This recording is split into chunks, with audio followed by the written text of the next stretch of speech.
Good evening, all students. My name is Rakesh and I'm going to teach you surveying. तो चलो सबसे पहले देखते हैं सर्वेइंग में आप हम कौन कौन से टॉपिक्स कवर करने वाले हैं। तो सबसे पहले थोड़ा सा सिलेबस के बारे में देखेंगे, फिर हम स्टार्ट करेंगे अपना सर्वेइंग लेक्चर। ठीक है।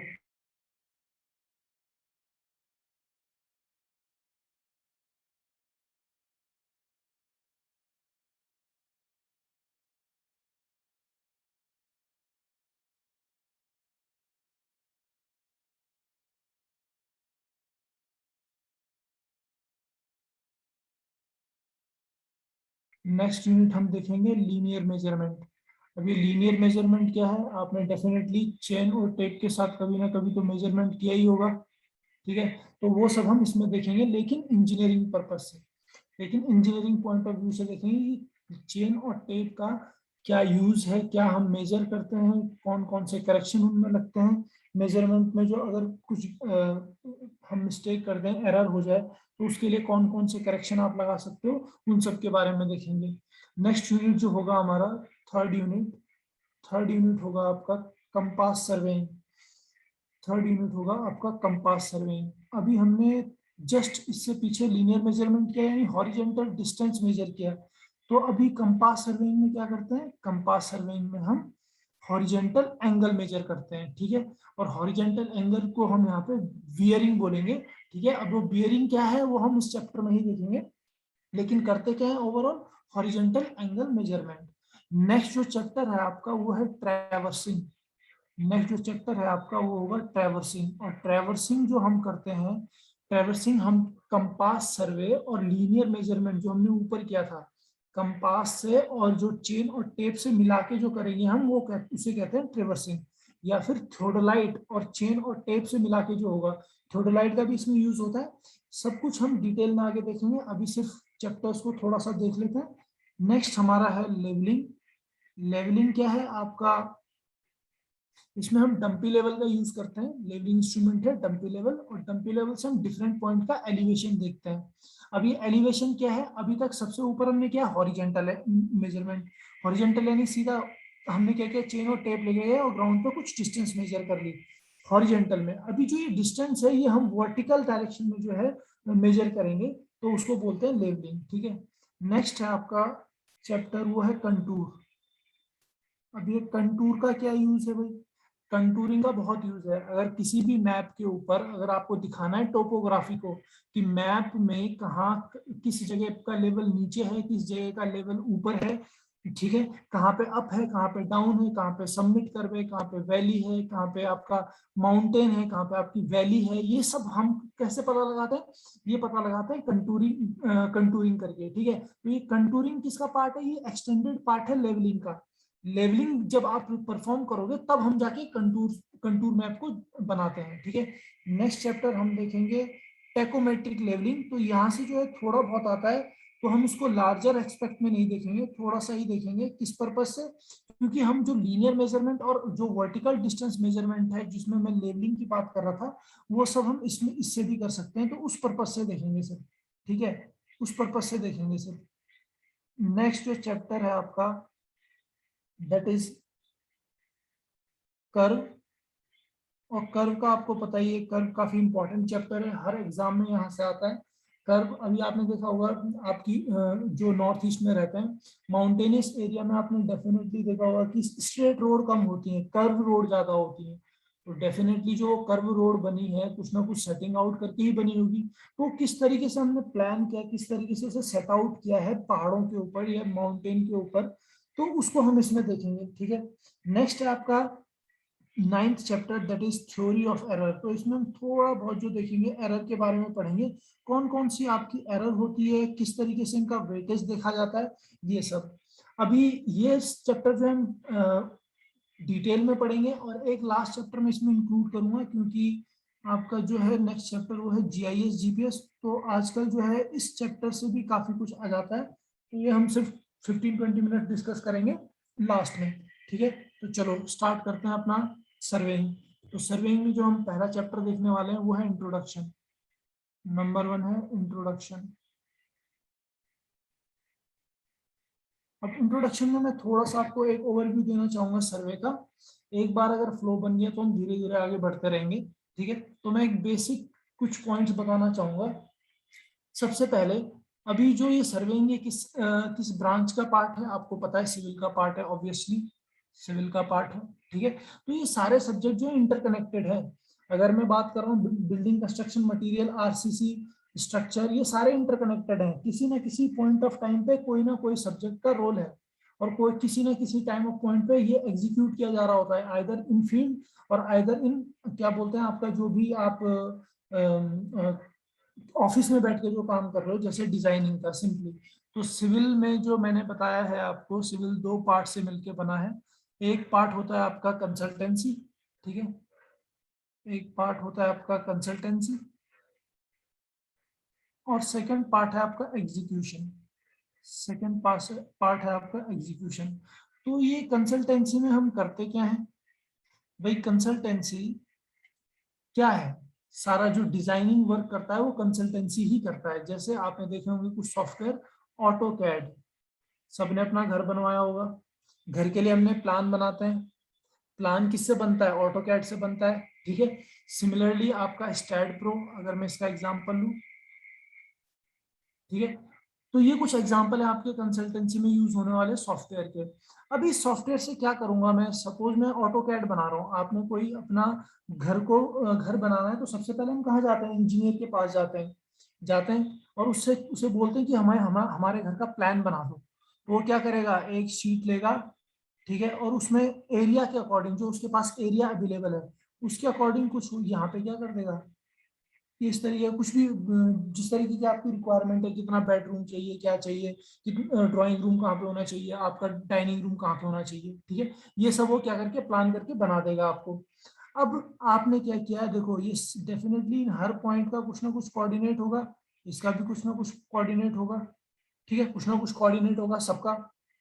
तो अब क्या करना है? अब हमने ये प्लान को एग्जीक्यूट करना है ग्राउंड के ऊपर। अब क्या करेंगे?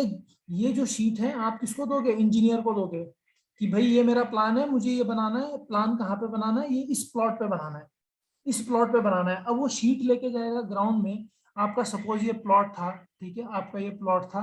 अब ये सबसे पहले क्या करेगा? ये सबसे पहले क्या करेगा? इस शीट का जो एक्स वाई कोऑर्डिनेट है, इसको लोकेट करेगा ग्राउंड के ऊपर। जो हमने पॉइंट लोकेट किया है एक्स वाई, यही क्या है आपका सर्वेइंग का फर्स्ट पार्ट है। यही क्या आपका सर्वेइंग का फर्स्ट पार्ट है। हमने क्या कर दिया यहाँ पे? वो एक्स वाई पॉइंट को कहाँ पे लोकेट कर दिया? ग्राउंड के ऊपर लोकेट कर दिया। अभी ग्राउंड के ऊपर लोकेट हो चुका है, तो मैं बाकी पॉइंट्स क्या कर सकता हूँ? इसके डिफाइन कर सकता हूँ। और आप क्या करोगे? ये बिल्डिंग जो है वो इंजीनियर कंस्ट्रक्ट कर देता है। सबसे पहले क्या करेगा वो? जब वो पॉइंट लोकेट करेगा तो एक्सकेवेशन होगा, आपको पता है एक्सकेवेशन करेंगे। उसके बाद हम क्या करेंगे? कंस्ट्रक्शन स्टार्ट करेंगे, तो फाउंडेशन ले होती है, तो ये तो आगे चलता रहता है, ओवरऑल आपको पता है। ठीक है, तो अभी नेक्स्ट देखते हैं। अब सर्वेइंग का कुछ बेसिक कॉन्सेप्ट है, ध्यान से सुनते रहना इस चीज को। ठीक है, जब भी हम कोई भी मेजरमेंट करते हैं, अभी मैं बात कर रहा हूँ पूरे अर्थ की, जब भी हम कभी भी मेजरमेंट करते हैं, तो मेजरमेंट करने के लिए हमें कुछ ना कुछ रेफरेंस पॉइंट लेना होता है। ठीक है, जब भी मैं मेजरमेंट करता हूँ तो मुझे कुछ ना कुछ रेफरेंस पॉइंट लेना होता है। सिंपल अगर मैं एग्जांपल लूं कि भैया आपने अपना रूम को जो है मेजर किया, ये आपका रूम था, ठीक है, जिसमें आप रहते हो, आपने मेजर किया, आपने इस पॉइंट से मेजर किया। आपने क्यों किया इस पॉइंट से मेजर? ऐसे ही रेफरेंस के लिए, आप चाहो तो यहाँ से भी मेजर कर सकते थे रूम को, लेकिन आपने क्या किया? यहाँ से मेजर करना स्टार्ट किया। तो ये जो लीनियर मेजरमेंट की है आपने इस पॉइंट से इस दूसरे पॉइंट तक, ये क्या है? ये भी एक टाइप का सर्वे ही है। तो हम क्या करते हैं? सर्वे में हमेशा एक रेफरेंस पॉइंट की जरूरत होती है हमें, जिसके रिस्पेक्ट में हम क्या करते हैं? सारी की सारी मेजरमेंट करते हैं।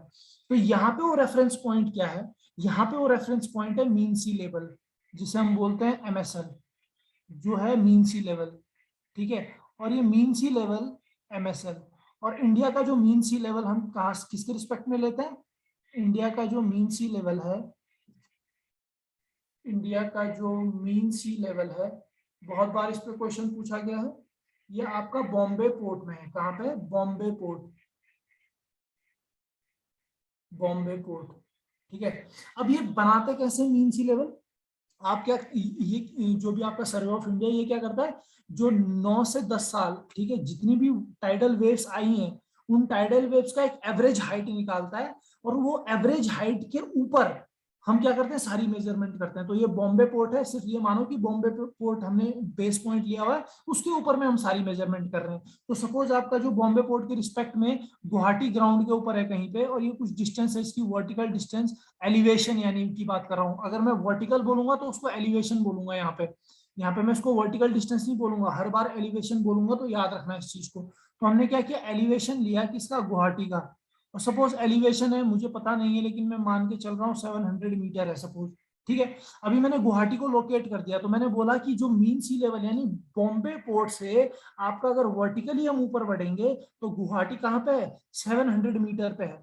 अब आप क्या करोगे, ये जो पॉइंट डिफाइन किया है इसने, ये कौन करता है, ये करता है आपका सर्वे ऑफ इंडिया, और इनको बोलते हैं हम क्या, कंट्रोल पॉइंट्स। अब ऐसे कंट्रोल पॉइंट्स वो क्या करता है, हर स्टेट में, हर सिटी में वो डिफाइन किए हुए हैं उसने, ठीक है। तो जो ये जनरली कितने डिस्टेंस के बाद डिफाइन करता है वो सब हम आगे देखेंगे, लेकिन यहाँ पे क्या करता है, आपका survey of India mean sea level के रिस्पेक्ट में आपके कुछ कंट्रोल पॉइंट्स डिफाइन करता है, कुछ कंट्रोल पॉइंट्स डिफाइन करता है, और उन कंट्रोल पॉइंट्स के रिस्पेक्ट में हम क्या करते हैं, सर्वेइंग करते हैं। तो ये गुवाहाटी उसने मेजर कर दिया। अब देखो, यहां से अगर मुझे हॉरिजेंटली जाना है, चलो सिलचर की तरफ जाना है भाई, यहां से मुझे सिलचर की तरफ जाना है हॉरिजेंटली, ठीक है। तो मैं बोल दूंगा कि हॉरिजेंटली मैंने कहाँ पे, जो आपका, जो वो डिफाइन करेगा गुवाहाटी में, वो जो उसका सेंटर पॉइंट होगा, जैसे अगर मैं बात करूं किसी सिटी की, तो उसका क्लॉक टावर, जहां पे क्लॉक टावर होता है वो उसका सेंटर पॉइंट होता है। उस सेंटर पॉइंट से अगर मैं सिलचर की बात कर रहा हूँ, तो सिलचर कितना किलोमीटर है, आई थिंक 1000 किलोमीटर के आसपास होगा। तो ये क्या है, ये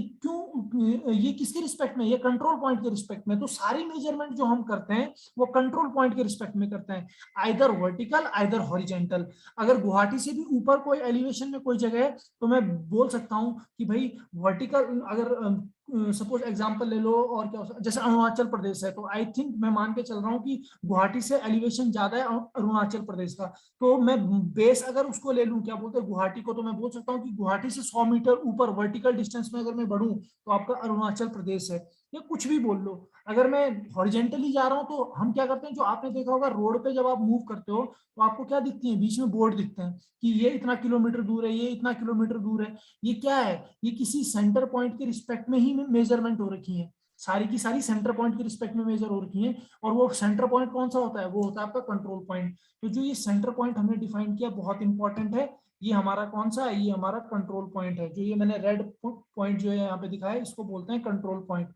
और ये कंट्रोल पॉइंट कौन डिफाइन करता है, ये कंट्रोल पॉइंट आपका डिफाइन करता है सर्वे ऑफ इंडिया। तो यहाँ पे मैं लिख देता हूँ defined by survey of India, ठीक है, ओके। सर्वे ऑफ इंडिया, तो ये हमने कुछ बेसिक पॉइंट बोले, और यहाँ पे आपके दो पॉइंट इंपॉर्टेंट है। पूछ सकता है कंट्रोल पॉइंट कौन डिफाइन करता है, सर्वे ऑफ इंडिया करता है। पूछ सकता है आपका मीन सी लेवल कहाँ पे है इंडिया का, बॉम्बे पोर्ट। अगर मैं प्रीवियसली बोलूं तो प्रीवियसली था Karachi, previously it was Karachi, ठीक है। प्रीवियसली मीन सी लेवल जो है वो कराची में था, ठीक है। अभी हमारा कौन सा है, बॉम्बे पोर्ट। तो ये दो पॉइंट बनते हैं आपके यहाँ पे इंपॉर्टेंट, ठीक है, इनको आप ध्यान रखोगे। अब आगे बढ़ते हैं जरा, ठीक है। अब थोड़ा सा अर्थ के बारे में देख लेते हैं, उसके बाद हम जाएंगे सर्वेइंग की डेफिनेशन पे। तो अर्थ का शेप कैसा है उसके बारे में थोड़ा सा देख लेते हैं, कभी कभार उनकी रेडियस के बारे में पूछ लेता है, ठीक है। तो वो थोड़ा सा देखेंगे। यहाँ पे ये है आपका अर्थ, क्या हमारा अर्थ ऐसा है एग्जैक्ट स्पेरिकल, ये क्या है आपका स्पीयर है।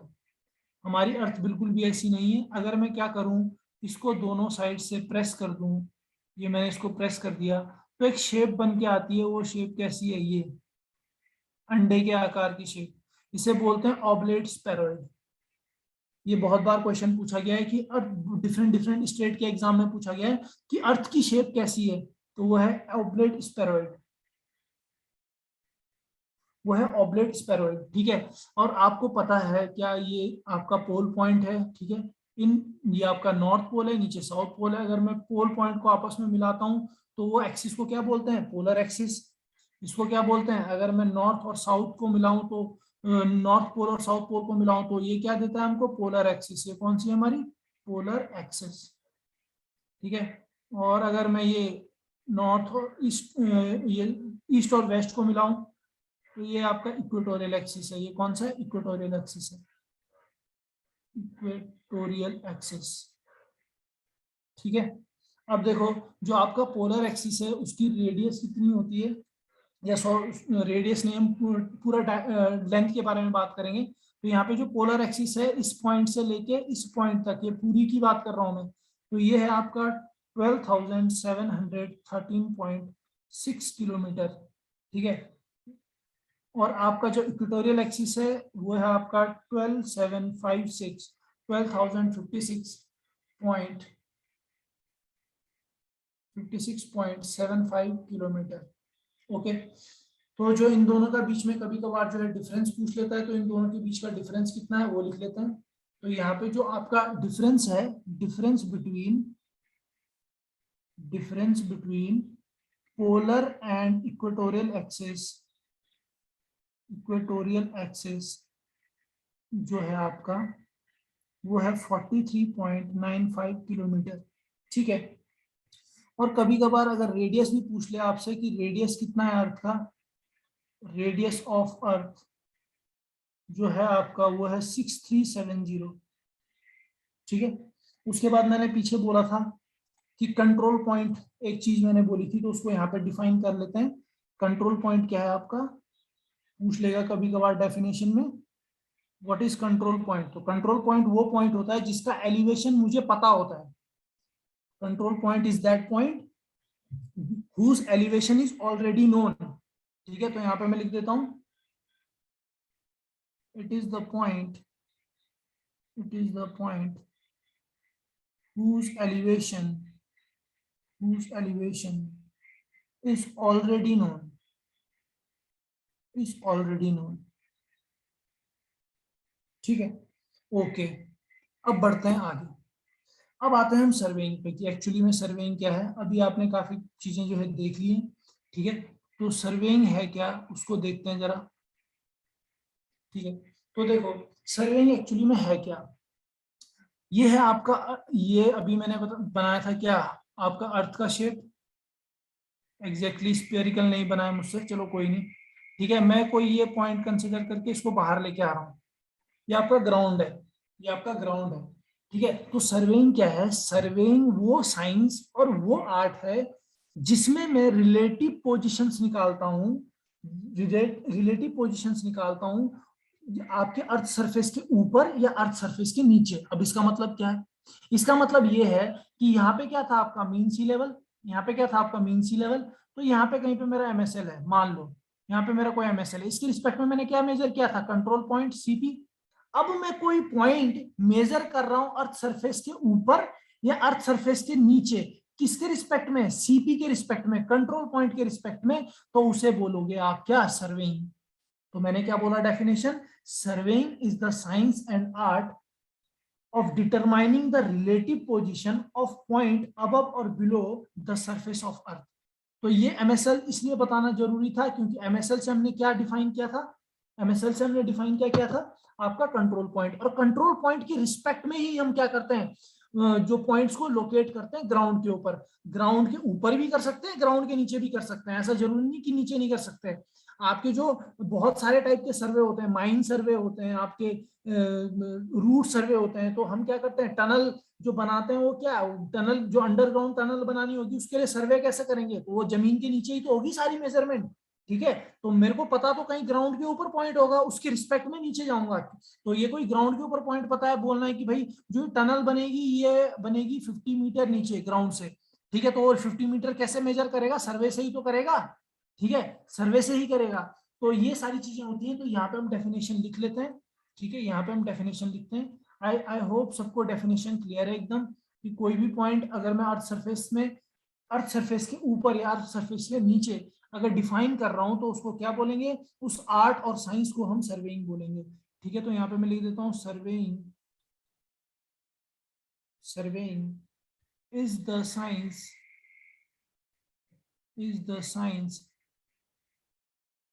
science and art of determining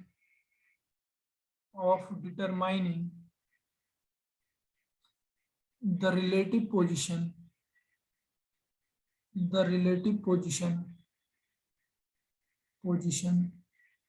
of various point of various points above and below the earth surface,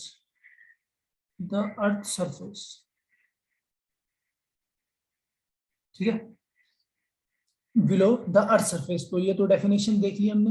अब ये रिलेटिव पोजीशन की जो मैं बात कर रहा था, ये रिलेटिव पोजीशन क्या है, मैंने कंट्रोल पॉइंट के रिस्पेक्ट में कुछ मेजरमेंट की। अब ये मेजरमेंट क्या क्या हो सकती है, ये आपकी हॉरिजेंटल डिस्टेंस हो सकती है, वर्टिकल डिस्टेंस हो सकती है, हॉरिजेंटल एंगल हो सकता है, वर्टिकल एंगल हो सकता है। तो ये आपकी लीनियर मेजरमेंट भी हो सकती है और आपकी एंगुलर मेजरमेंट भी हो सकती है, ठीक है। तो यहाँ पे मैं लिख देता हूं द रिलेटिव पोजिशन, जिनकी मैं बात कर रहा था, the relative positions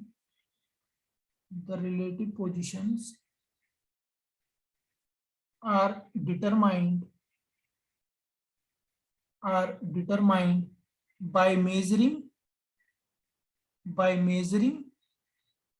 दो चीज की मेजरमेंट करते हैं हम हमेशा। कौन कौन सी मेजरमेंट करते हैं भाई, आपका लीनियर मेजरमेंट और एंगुलर मेजरमेंट। दो टाइप की मेजरमेंट होती है, लीनियर मेजरमेंट और एंगुलर मेजरमेंट। तो इसके भी क्या होते हैं, दो दो टाइप होते हैं भाई। इसके भी क्या होते हैं, आपके दो दो टाइप होते हैं। कौन कौन से दो टाइप होते हैं, तो जो लीनियर मेजरमेंट में कर सकता हूं वो दो टाइप की कर सकता हूं। कौन सी, हॉरिजॉन्टल डिस्टेंस मेजर करूंगा या फिर वर्टिकल डिस्टेंस मेजर करूंगा, ठीक है। और आपका अगर मैं बात करूं एंगुलर मेजरमेंट के लिए, तो इसमें भी मैं दो मेजरमेंट ले सकता हूं। एक होगा आपका हॉरिजॉन्टल एंगल, और एक होगा आपका वर्टिकल एंगल, ठीक है। तो ये हॉरिजॉन्टल एंगल क्या है, वर्टिकल एंगल क्या है, ये हम बाद में देखेंगे, ठीक है। लेकिन हम क्या कर सकते हैं, इन चीजों को मेजर कर सकते हैं। तो आई थिंक ग्राउंड के ऊपर कोई मेजरमेंट हो रही है वो हॉरिजॉन्टल है। सपोज आप मान लो कि आपने अपने घर के बेस पॉइंट से छत नापी, छत को मेजर किया, तो वो वर्टिकल डिस्टेंस हो गई। अब हॉरिजॉन्टल एंगल क्या है, सिंपल ये चलो यहाँ पे बता ही देता हूँ मैं। ये आपका क्या है, हॉरिजॉन्टल ग्राउंड है। ये ग्राउंड दिख रहा है आपको, इस तरीके से आपका ये ग्राउंड है, ठीक है। अब इस ग्राउंड में आपको मान लो कोई ये ग्राउंड सरफेस है, ये प्लेन सरफेस है, ठीक है। अब ये प्लेन सरफेस में क्या है, देखो कोई एक पॉइंट है यहाँ पे ए, ये पॉइंट है कोई, ये पॉइंट है कोई बी, और आपका यहाँ पे कुछ मंदिर है, ठीक है। तो जब भी मैं एंगुलर मेजरमेंट करूंगा तो मुझे एक रेफरेंस पॉइंट चाहिए, एक रेफरेंस लाइन चाहिए होगी, जिससे रिस्पेक्ट में क्या करूंगा, आपके ग्राउंड के ऊपर एंगल मेजर करूंगा। तो मैंने ए बी को डिफाइन किया हुआ है, ठीक है, ऑलरेडी मुझे पता है ए बी। मुझे तीसरा पॉइंट लोकेट करने के लिए ये प्रिंसिपल ऑफ सर्वे में आगे बताऊंगा कि तीसरा पॉइंट डिफाइन करने के लिए आपके पास दो ऑलरेडी नोन पॉइंट होने चाहिए, वो हम आगे देखेंगे। तो यहाँ पे क्या करोगे, अगर ग्राउंड के ऊपर ये मैंने इसके बीच में जो एंगल मेजर किया ये थीटा है, और सपोज यहाँ पे कोई पहाड़ है और इस पहाड़ के ऊपर कोई फ्लैग है, और मैं जो ये एंगल मेजर कर रहा हूँ ये ऊपर की इस फ्लैग के टॉप पे कर रहा हूँ, इसके रिस्पेक्ट में कर रहा हूँ, तो ये अल्फा क्या हो जाएगा, आपका वर्टिकल एंगल हो जाएगा। तो आई थिंक अब क्लियर है आपको कि क्या क्या चीजें मैं बताना चाहता था, ठीक है। तो अब देखते हैं कि भाई हॉरिजॉन्टल एंगल किससे मेजर करते हैं, आपका वर्टिकल। अब देखते हैं जरा हॉरिजॉन्टल, पहले हॉरिजॉन्टल डिस्टेंस देख लेते हैं। हम कौन कौन से इंस्ट्रूमेंट यूज करते हैं, बहुत बार आ जाता है एग्जाम में, ठीक है। वर्टिकल डिस्टेंस के लिए कौन कौन से इंस्ट्रूमेंट होते हैं, ठीक है। आपका हॉरिजॉन्टल एंगल के लिए कौन कौन से इंस्ट्रूमेंट होते हैं, हॉरिजॉन्टल एंगल के लिए कौन कौन से इंस्ट्रूमेंट होते हैं, और आपका वर्टिकल एंगल के लिए कौन कौन से इंस्ट्रूमेंट होते हैं, ठीक है। तो इनको जरा देख लेते हैं। तो कौन कौन से इंस्ट्रूमेंट होते हैं भाई, देख लेते हैं अभी। अभी बिल्कुल क्लियर हो जाएगा सबको कि कौन कौन से इंस्ट्रूमेंट होते हैं, ठीक है। तो कौन कौन से इंस्ट्रूमेंट होते हैं उनको हम देख लेते हैं। ओके, हॉरिजॉन्टल डिस्टेंस में मेजर करूंगा चेन, टेप, आपका टैकोमीटर, टैकोमीटर से भी आपका हो सकता है, ठीक है। ईडियम, और टोटल स्टेशन, इन सबसे हम क्या कर सकते हैं, measure horizontal distance. Next vertical distance किस किस से मेजर कर सकते हैं, टैकोमीटर, से कर सकते हैं, डंपी लेवल से कर सकते हैं, डंपी लेवल से कर सकते हैं और टोटल स्टेशन से कर सकते हैं। और किससे कर सकते हैं? टोटल स्टेशन से। आपका हॉरिजेंटल एंगल किस किस से मेजर करते हैं? कंपास से करते हैं, कंपास, थियोडोलाइट, थियोडोलाइट से कर सकते हैं, टोटल स्टेशन से कर सकते हैं, टोटल स्टेशन से कर सकते हैं, और एक होता है सेक्सटेंट, उससे भी कर सकते हैं। ठीक है, वर्टिकल एंगल किस किस से मेजर कर सकते हैं? सेक्सटेंट से। नेक्स्ट आपका टोटल स्टेशन से, टोटल स्टेशन से। नेक्स्ट आपका थियोडोलाइट से, थियोडोलाइट से। और लास्ट वन है आपका clinometer.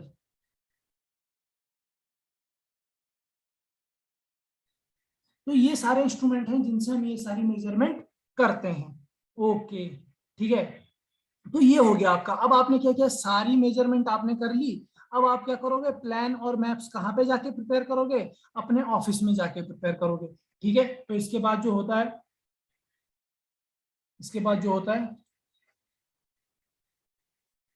After all observation, after all observation, observation क्या होगा आपका?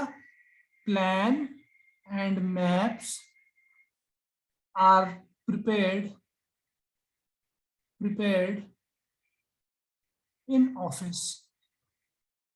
ठीक है, हमने जितनी भी मेजरमेंट की, जो पीछे इंस्ट्रूमेंट लिखे हुए थे, इन सब से क्या किया हमने? मेजरमेंट की। मेजरमेंट करके क्या किया? सारे प्लान और मैप्स बनाए, और इन प्लान और मैप्स को क्या कर दिया हमने? ऑफिस में जाके प्रिपेयर कर लिया। ठीक है, अब यहाँ पे एक और डेफिनेशन आती है सर्वेइंग की, और ये पूछी भी गई है 2-3 बार। ठीक है, तो जो ये प्लान और मैप्स मैंने बनाए हैं, और कुछ साल तक ये ऐसे प्लान और मैप्स यूज हो रहे हैं, अब 10 साल बाद मैं क्या करता हूँ, इस मैप या प्लान को यूज करके दोबारा ग्राउंड पे कुछ पॉइंट लोकेट करूंगा, वो भी आपका सर्वेइंग होगा, वो भी आपका क्या होगा? सर्वेइंग होगा। तो मैंने पहले ऑब्जर्वेशन ली, प्लान और मैप्स बनाए, और 10-15 साल बाद मैंने इन्हीं मैप्स का यूज करके दोबारा से क्या किया? पॉइंट लोकेट किया ग्राउंड के ऊपर, तो वो भी आपका सर्वेइंग होता है। ठीक है, वो भी आपका सर्वेइंग होता है। तो यहाँ पे मैं लिख देता हूँ, surveying also include, also include the, also include the art of, art of setting out, locating the point, locating the point on ground, on ground from plan and map, from plan and maps। ठीक है, चलो, तो यहाँ पे surveying क्या होता है हम देख चुके हैं। अब आते हैं टाइप ऑफ सर्वे पे। नेक्स्ट जो है आपका वो है टाइप्स ऑफ सर्वे। ठीक है, तो आपका जो दो टाइप का सर्वे होता है, एक होता है आपका प्लेन सर्वे, एक होता है आपका प्लेन सर्वे, और सेकंड वन होता है आपका जियोडेटिक सर्वे, जियोडेटिक सर्वे। अब आपका ये प्लेन सर्वे होता क्या है जरा देख लेते हैं। ठीक है, प्लेन सर्वे क्या होता है जरा देख लेते हैं। ओके, तो पहले हम जो देखने वाले हैं वो देखने वाले हैं प्लेन सर्वे। ठीक है, अब प्लेन सर्वे क्या है? जो प्लेन सर्वे है आपका, वो छोटे एरिया के लिए होता है, स्मॉल एरियाज के लिए जो है यूज करते हैं हम किसको? प्लेन सर्वे के लिए। इसमें आपका कर्वेचर ऑफ अर्थ को जो है हम नेग्लेक्ट कर देते हैं, यानी फ्लैट मान के चलते हैं अपने सरफेस को। ये जो, ये जो सर्वे है ये सिर्फ less than 250 kilometre square area के लिए एप्लीकेबल है। ठीक है, अब मैंने क्या बोला? Plane survey, curvature of earth को मैं नेग्लेक्ट कर रहा हूं, तो सिंपल सी बात है, मैंने जब स्टार्टिंग में आपके लिए अर्थ बनाई थी, तो अर्थ कैसी थी? हमारी अर्थ कुछ ऐसी थी, हमारी अर्थ तो कुछ ऐसी थी।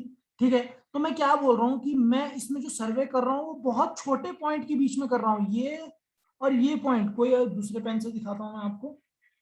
इसमें जो मैं सर्वे कर रहा हूँ, मैं ये कुछ स्मॉल पॉइंट्स के बीच की डिस्टेंस के ऊपर कर रहा हूँ। तो यहाँ पे अगर आप डिस्टेंस देखोगे तो ये डिस्टेंस बहुत कम है। ठीक है, यानी यहाँ पे जो ये प्लेन सर्वे होगा वो किसके लिए होगा?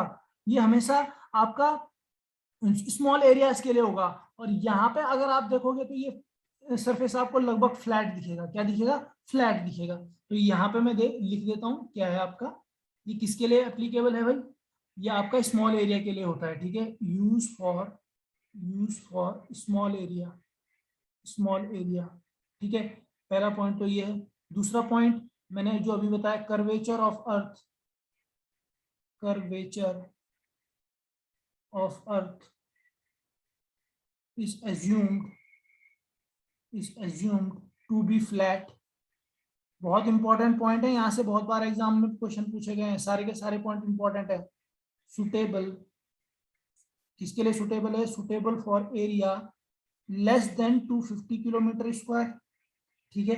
अगला पॉइंट है, अब देखो ये प्लेन सर्वे करता कौन है, तो ये भी इंपॉर्टेंट है, पूछ सकता है।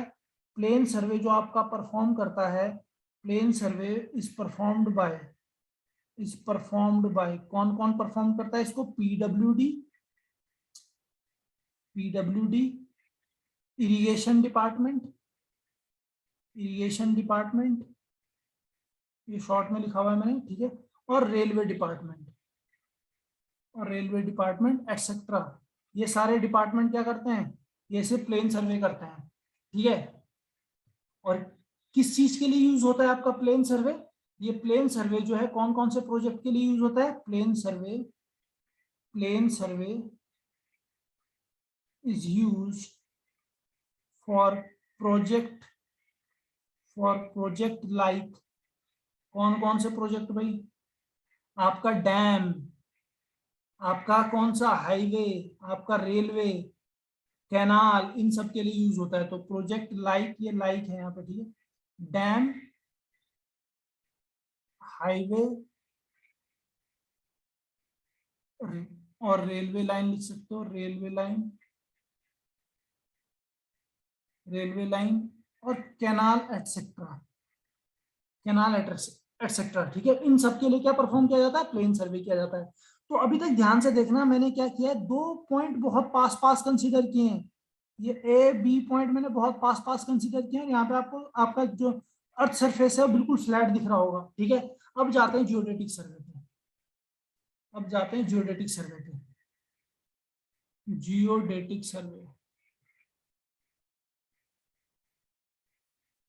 सर्वे। तो ये देखो, जियोडेटिक सर्वे क्या है? अब मैं पॉइंट बहुत दूर दूर कंसीडर कर रहा हूं, तो ये क्या है? जब मैं दूर दूर कंसीडर कर रहा हूं तो आपको ये कर्वेचर पूरा दिख रहा होगा इनके बीच में। अब मैंने क्या कर दिया, ए डैश कर दिया और बी डैश कर दिया। आपको साफ साफ क्लियरली विजिबल है कि इसके बीच में कर्वेचर आपको दिख रहा है, यानी आपको स्लोप दिख रहा है। किसका? आपको ये ऊपर नीचे दिख रहा है अर्थ सरफेस, ठीक है। तो ये रिलेटिवली लार्ज एरिया के लिए होता है। इसके लिए होता है लार्ज एरिया के लिए, ठीक है। तो यहाँ पे मैं लिख देता हूँ done for large area, geodetic survey done for large area. पहला पॉइंट, पिछले वाले में हमने क्या बोला था? अज्यूम किया था किसको? कर्वेचर ऑफ अर्थ को फ्लैट, सीधा माना था। लेकिन इसमें पूरा कर्वेचर कंसिडर किया जाता है, और इसीलिए ये ज्यादा प्रिसाइज एक्यूरेट सर्वे है, ठीक है। तो यहाँ पे मैं लिख देता हूँ curvature of earth is considered for more precise survey, okay. Next भाई, ये कितने एरिया के लिए एप्लीकेबल है? पीछे भी तो एरिया लिखा था, तो area greater than 250 kilometre square के लिए आपका ये एप्लीकेबल है, ठीक है। कौन सा करते हैं हम? जियोडेटिक सर्वे। अगर आपका एरिया इससे ज्यादा हो जाए तो जियोडेटिक सर्वे करेंगे। अब पीछे हमने डिफाइन किया था कि भाई पीछे वाला सर्वे कौन परफॉर्म करता है, तो सिमिलरली यहाँ पे भी कोई ना कोई परफॉर्म करता होगा। तो ये जो परफॉर्म करता है, ये this survey performed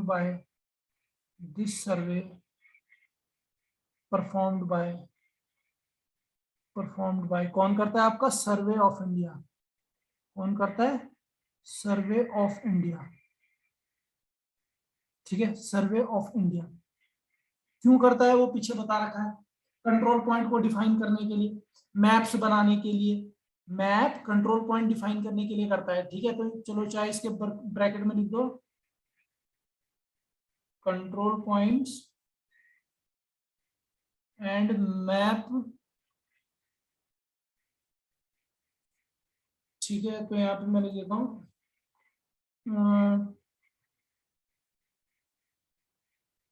to locate control point लिख देना, ठीक है, चलो इसको ऐसे लिख दो, to locate control point and preparation of map, preparation of map, ठीक है। तो ये कौन करता है आपका, सर्वे ऑफ इंडिया। अब यहाँ पे आपको एक चीज मैं बताऊंगा जो इंपॉर्टेंट है और एग्जाम पॉइंट ऑफ व्यू से बहुत ज्यादा इंपॉर्टेंट है, सारे के सारे पॉइंट इंपॉर्टेंट है, ठीक है, जितने मैंने बताया अभी तक।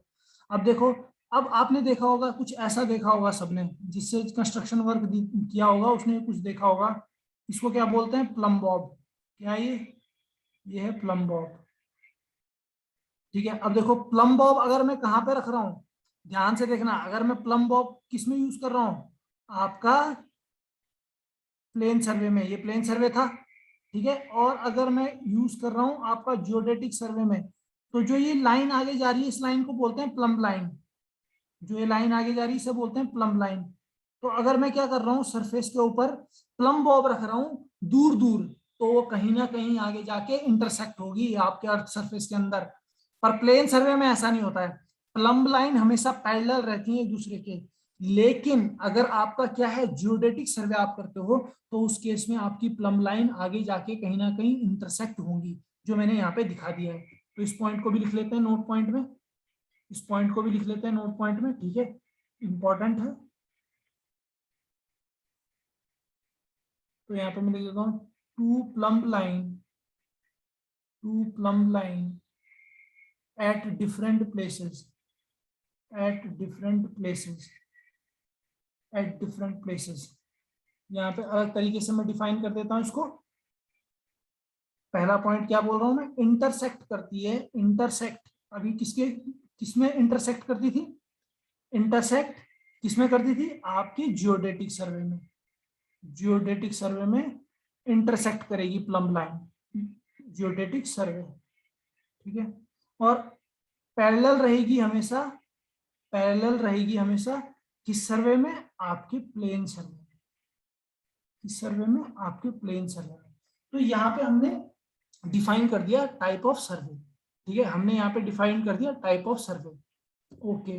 अब आपका दो क्वेश्चन है जो बहुत इंपॉर्टेंट है और बहुत बार पूछा जाता है, इसी के अंदर है, नोट पॉइंट बना के लिख लेंगे इसको सब लोग, ठीक है। वो क्या पॉइंट है, सपोज ये आपका अर्थ है,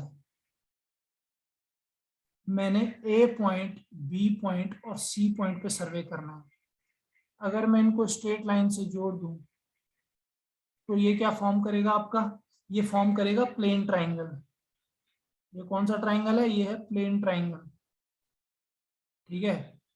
अगर मैं इन पॉइंट्स को, अगर मैं इन पॉइंट्स को along the curvature of earth, along the curvature of earth, along the curvature of earth define करूं, मतलब या लोकेट करूं, तो ये ट्राइंगल जो बना आपका, इसको बोलते हैं स्पेरिकल ट्राइंगल, इसको बोलते हैं स्पेरिकल ट्राइंगल। अब डिफरेंस क्या है इन दोनों में, देखो डिफरेंस क्या है इन दोनों में, बहुत बड़ा डिफरेंस है। अगर मैं बात करूं किसकी, सपोज इसका एंगल है अल्फा, ये वाला एंगल है बीटा, ये वाला एंगल है गामा, ठीक है। तो आपका प्लेन ट्राइंगल की मैं बात कर रहा हूं, मैं किसकी बात कर रहा हूं, प्लेन ट्राइंगल की, प्लेन ट्राइंगल की बात कर रहा हूं मैं। Alpha plus beta plus gamma, ये होगा आपका 180 डिग्री एग्जैक्ट। अगर मैं बात कर रहा हूं स्पेरिकल ट्राइंगल की, किसकी, स्पेरिकल ट्राइंगल की, तो सपोज ये जो आपका अंदर की तरफ एंगल है जो स्पेरिकल ट्राइंगल में है, ठीक है, alpha dash, beta dash, gamma dash. तो अगर मैं इनकी बात करूं alpha dash, beta dash plus gamma dash, इसमें दोनों में जो डिफरेंस होता है वो होगा आपका 180 डिग्री, 0 मिनट, 0 मिनट और 1 सेकेंड का, सिर्फ 1 सेकेंड का डिफरेंस होता है इन दोनों के बीच में, ठीक है। तो अगर मैं कोई भी डिस्टेंस क्या है मेजर कर रहा हूँ जियोडेटिक सर्वे में, वो एंगुलर डिस्टेंस, तो उसमें जो आपको डिस्टेंस देखने को मिलेगा वो देखने को मिलेगा इतना। अब मैं इस पार्ट को उठा के, जो ये वाला ए बी पार्ट है, सपोज ये आपका, एक सेकेंड कहाँ चला गया, एक second cursor, one sec one second.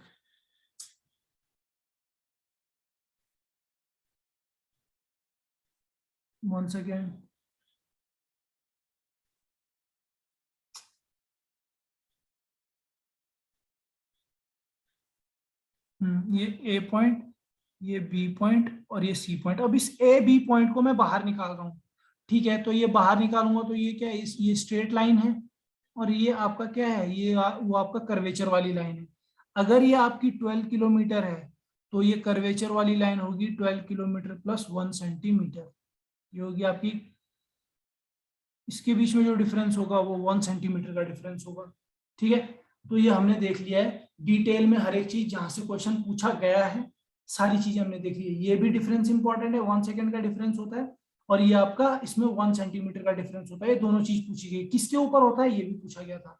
लेकिन सबसे इंपॉर्टेंट बात याद रखने की ये है, जो आपका स्पेरिकल ट्राइंगल जो मैंने बनाया है ना, जो मैंने स्पेरिकल ट्राइंगल बनाया है, जिसमें मैंने क्या लिखा था, ये इधर का अल्फा डैश लिखा था, ऊपर का बीटा डैश लिखा था, और नीचे का गामा डैश लिखा था।